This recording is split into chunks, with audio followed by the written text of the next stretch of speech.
15일 복수의 정부 소식통에 따르면 국방부와 합동참모본부는 육군의 아파치 가디언 추가 구매 사업을 장기 전역 소유로 결정했다. 아파치 가디언 추가 구매 사업은 앞으로 소요 검증을 거쳐 국방전기 계획으로 확정되면 예산이 반영된다. 빠르면 2020년대 초반 사업이 시작할 전망이다.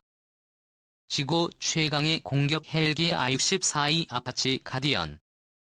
가장 최신 아파치 기종인 I-64E 아파치 가디언은 지구 상위 공격 헬기 중 최강을 자랑한다. 눈주먹 몸집 중 어디 하나 빠지지 않기 때문이다.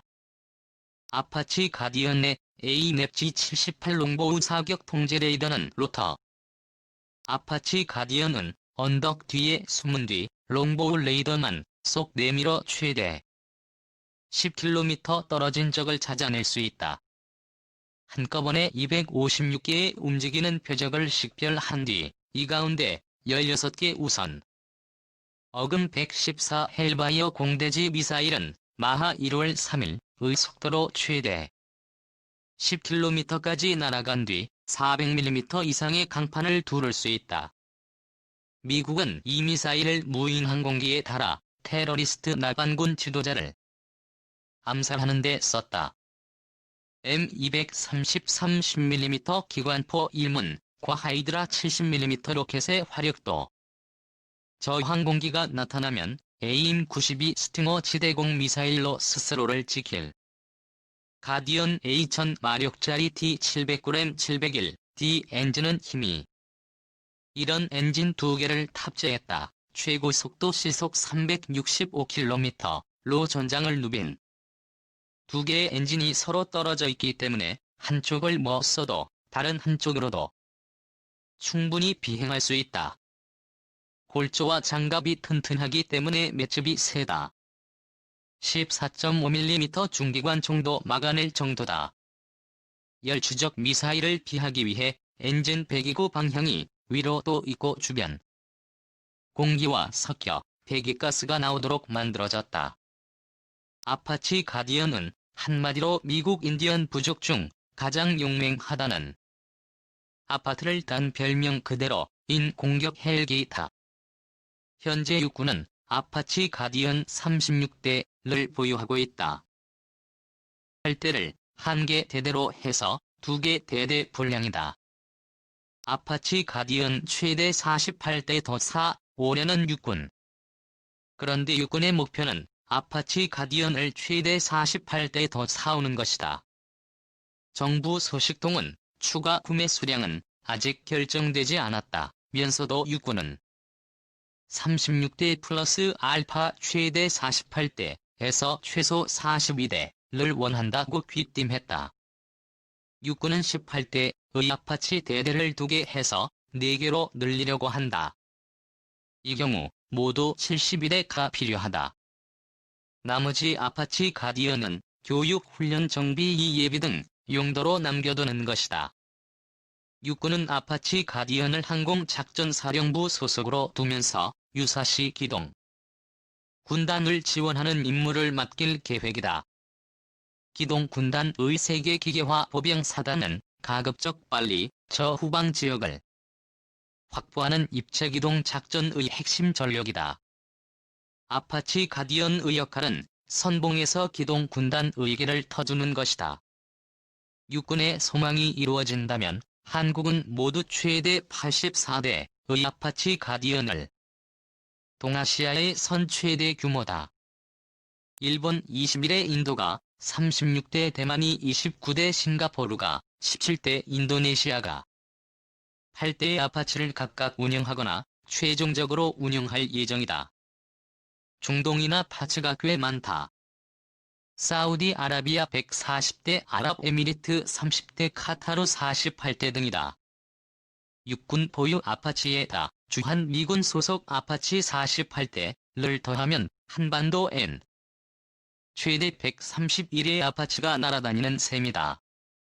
사우디아라비아 다음 가는 수치다.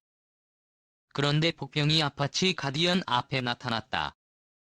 비싼 값이다. 지금 국내에서 날아다니는 아파치 가디언의 일대 가격은 무장과 같은 옵션을 뺀 순수 기체가 대략 350억 원이다. 전체 계약액은 36억 달러 정도다. 카타르는 지난 5월 아파치 가디언 24대의 구매 계약을 맺었는데 금액이 30억 달러였다. 물론 헬파이어 미사일 2,500발이 포함된 가격이다. 아파치 대신 국산 헬기를 사서 국내 경제를 돕자. 정부 내부에선 엄청난 예산이 들어가는 아파치 가디언이 꼭 있어야 하는 전력인지 의심하는 목소리가 나오고 있다. 정부 관계자는 당초 육군이 아파치가 필요하다고 내세운 이유는 북한의 기계화 부대 저지였다며 북한이 핵개발 우선 정책과 경제난으로 재래식 전력이 약해지자 육군은 이번엔 기동군단 지원을 명분으로 내걸고 차라리 국산 헬기를 사자는 의견도 있다. 국방부는 육군이 갖고 있는 기동헬기인 어-60B 블랙호크 130 여대의 성능 개량 사업을 포기하는 방안을 검토하고 있다. 대신 한국항공우주산업의 국산 기동헬기인 커1이 오늘 더 생산, 국내 방위산업을 돕고 일자리를 늘릴 수 있다는 게 이 방안의 장점이다. 이런 맥락에서 카이가 지난 10월 서울국제항공우주 및 방위산업 전시회에서 선보인 상륙 공격 헬기와 수리온 수출형이 주목을 받고 있다.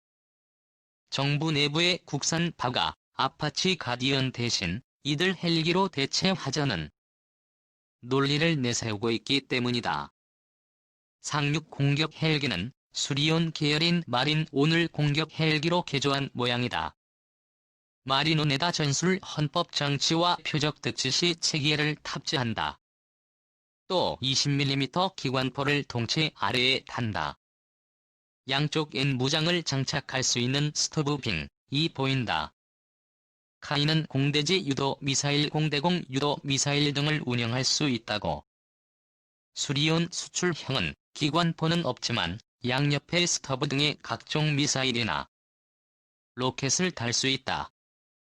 본격적인 공격 헬기를 수입할 여력이 없는 국가를 위해 만든 기종이다. 이제 시제기 시험 평가를 마무리했다고 한다. 아파치 가디언 버스 국산 헬기 2020년대 육군은 아파치 가디언과 국산 헬기 중 어떤 것을 골라야 할까? 양쪽 입장을 들어봤다. 열상 장비로 야간에도 위력 수색을 할 수 있다. 아프가니스탄에서 탈레반이 꼼짝 못하는 이유였다. 장사정포를 타격하는 대화력전 임무를 지원할 수 있다. 표적을 신속히 탐지한 뒤 타격할 수 있으며 저중심에 들어가 탐지한 표적을 보병이나 공군에 연동해 화력을 유도할 수 있다. 충격 효과가 있다. 전장에 아파치 가디언이 나타났다는 사실만으로 아군은 안심하고 적은 불안해한다. 아파치 가디언보다 값이 싸다. 호주는 최근 공격 헬기인 타이거를 버리려고 한다. 공격 헬기는 수입하던 라도 군수 지원 비용이 많이 든다. 국산 헬기는 정비 비용도 싸다. 카이가 내놓은 기종은 무장 헬기로 불린다. 최근 유럽 에어버스 헬리콥터와 미국 시크로스키도 기동 헬기를 무장 헬기로 개조하는 히트들을 내놓고 있다. 그만큼 시장에서 수요가 있다는 것이다. 해외에 라도 팔 수 있다. 국산 무장이나 장비를 개발하면 쉽게 장착할 수 있다. 아파치 가디언 내에 달려면 비싼 돈을 주고 시험 평가를 해야 한다. 아파치 가디언 내 ANEP-G78 롱보우 사격 통제 레이더는 로터. 아파치 가디언은 언덕 뒤에 숨은 뒤 롱보우 레이더만 쏙 내밀어 최대 10km 떨어진 적을 찾아낼 수 있다. 한꺼번에 256개의 움직이는 표적을 식별한 뒤 이 가운데 16개 우선 목표를 가려낼 수 있다. 아파치 가디언 A1000마력짜리 T700g 701 D 엔진은 힘이 좋다. 이런 엔진 2개를 탑재했다.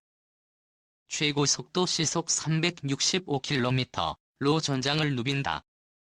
2개의 엔진이 서로 떨어져 있기 때문에 한쪽을 못 써도 다른 한쪽으로도 충분히 비행할 수 있다.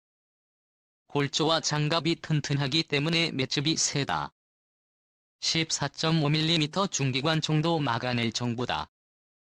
열추적 미사일을 기하기 위해 엔진 배기구 방향이 위로 돼 있고 주변 공기와 섞여 배기가스가 나오도록 만들어졌다.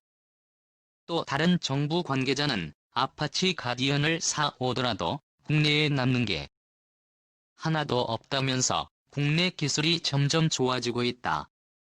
아파치 가디언 추가 도입 사업을 추진하는 2020년대 초반엔 격차가 거의 없을 것이라고 말했다. 안면 군 관계자는 우리도 가급적 국산 무기를 사고 싶다 라면서도 그러나 국산 무기를 도입하려 면 74개의 단계를 거친다.